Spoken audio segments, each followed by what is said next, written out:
Really excited. I believe we came out of that completely healthy. I'll check with the trainers later on.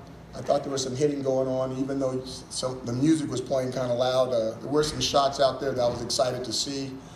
It's been a very physical spring, and it's good to get everybody, which seems to be like healthy out of the spring game and moving on to the summer and then on to the fall. Questions?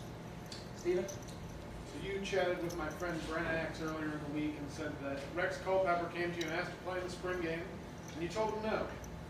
What happened between that conversation and now that led you to kind of give him that moment, which turned out to be so special?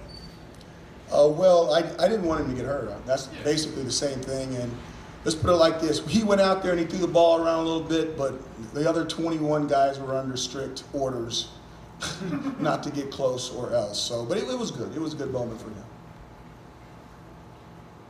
Yeah, Andrew? Obviously, Tommy DeVito gets out there, goes out with the ones with Eric not playing. What were your overall impressions with his performance? I really can't even recall it.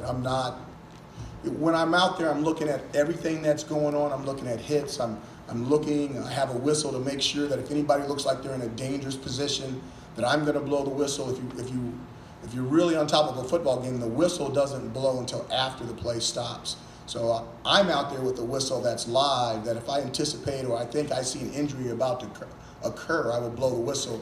And that's how our guys are trained, obviously, to stop on the whistle. So there's a lot of times there's a lot of whistles going on in spring games that you would never hear in a real football game because the play is always live and continuous. So I really can't recall much. I need to get back and look at the tape. Steven? Why no Eric tonight? Dungy. I've seen him. He's had an unbelievable spring. We've got so many quarterbacks that we've got to get in the dome. You know, we've got guys that are doing some good things in practice, but we don't know how they're going to do it in front of a crowd. We don't know how they're going to function in the dome. This is the first time we've been in the dome all spring. We've had tractor pulls and dirt things and dirt piles and all that other kind of stuff going on in here, which is fine. But it was an opportunity to see these guys underneath the lights. We've seen Eric so many times there. We know what he's going to do, so we wanted to give those other 4 quarterbacks some turns. No setback for him? No, not at all. He can go. Yeah, in the middle. A lot of nickel defense tonight and kind of 2 linebacker sets. Is that something you guys are looking at kind of going into the fall, play that a little bit more often? Just depends on the personnel groups. We were in a lot of 10 and 11 personnel. Anytime you get a lot of 10 and 11, you're going to get a bunch of nickels. So it was just based off the personnel groups the offense was throwing out there. Mario? Coach, what message do you think you gave the fans today? I don't know. I mean, I hope they saw something a little bit different. I think they got a taste of a lot of different types of things that we're trying to do. I thought it was good on both sides, offensively and defensively. I think you saw a little bit of the kicking game. I think people believe we have a punter. They better believe. And I think we've got some kickers that can make some field goals. So our snappers were right on. I thought it was a complete look. Matt? Coach, Dante Strickland ran the ball pretty hard. Now that he's an upperclassman, is this a guy you're going to rely on to obviously steer the offense here coming up this season?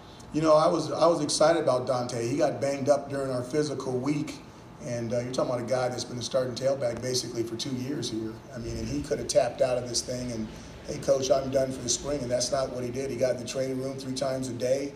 He got healthy, and he ran with his brethren, you know, in the spring game, which you see a lot of seniors wouldn't do, and he did it.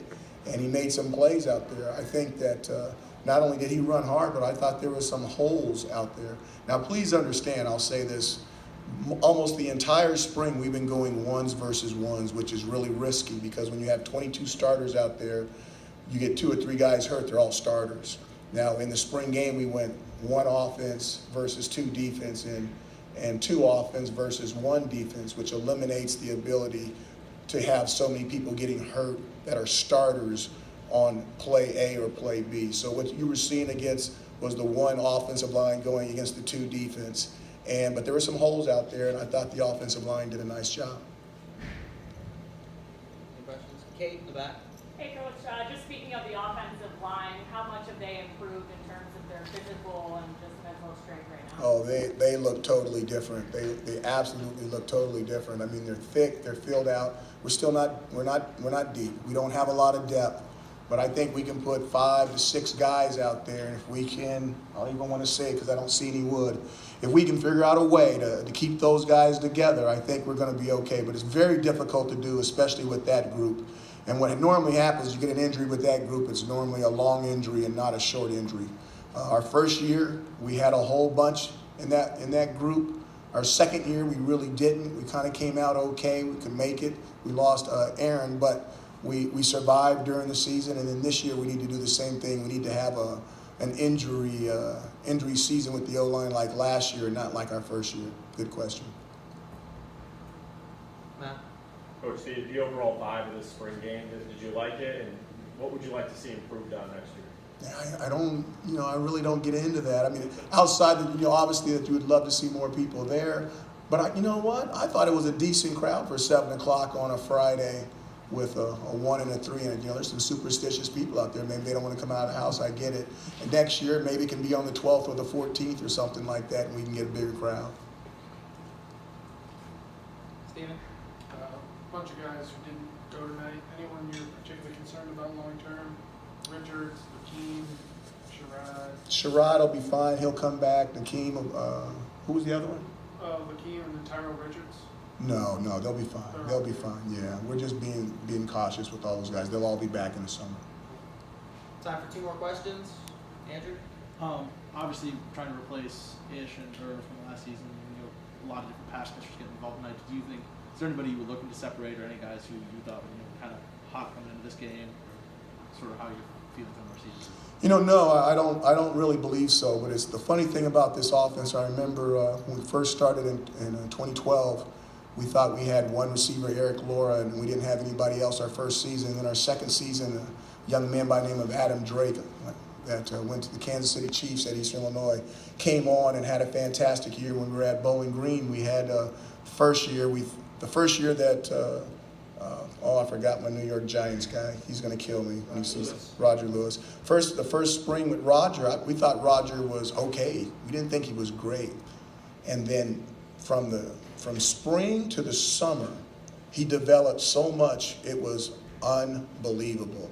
And by the time he came back from that summer, the first year, he was the Roger Lewis that that's playing in the league.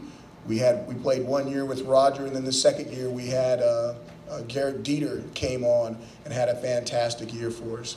Same thing happened here. We didn't think we had anybody, and then all of a sudden, Amba came from nowhere. Ish kind of had an okay year, and then boom, Ish comes from nowhere. So what happens, make a long story short, these guys learn what we want, and they go in the summer and they keep practicing, they work on the timing with the quarterbacks, and then every year that we've been in this offense, somebody pops up that you really don't know about, or someone that's here all of a sudden turns into something that you never thought he was going to blossom into, and you end up having enough wide receivers to do the things that you need to do. And I'm going to keep the faith that someone's going to pop up over the summer and we'll be just fine out there. Final question, Steven? Do you think Ravian can take over some of that production that left you last year? I think that there's a fantastic group of tight ends. I think Ravion, you did say Ravion. Yeah. I believe Ravion and Hackett and Connors, I think all those guys are really good tight ends, and I think that group is going to give us some flexibility and some different formations that we may be able to do some things and surprise some people. So we're excited about where that group is at, but just like the wide receiver group, they have to continue to develop over the summer. If they stay exactly where they're at right now, both groups, they won't be good enough. But with the development over the summer, they can turn into the things that we really want them to be. What's the biggest thing you want to see Ravian get better at? I don't like to single out one thing. I thought that I just got through talking to Ravion before I came off the field. I thought that his out and up move on the goal line with Rex Culpepper is one of the best routes I've ever seen. I thought it was absolutely fantastic. So, let's be consistently good, not occasionally great. You guys, thank you so much. Thank you.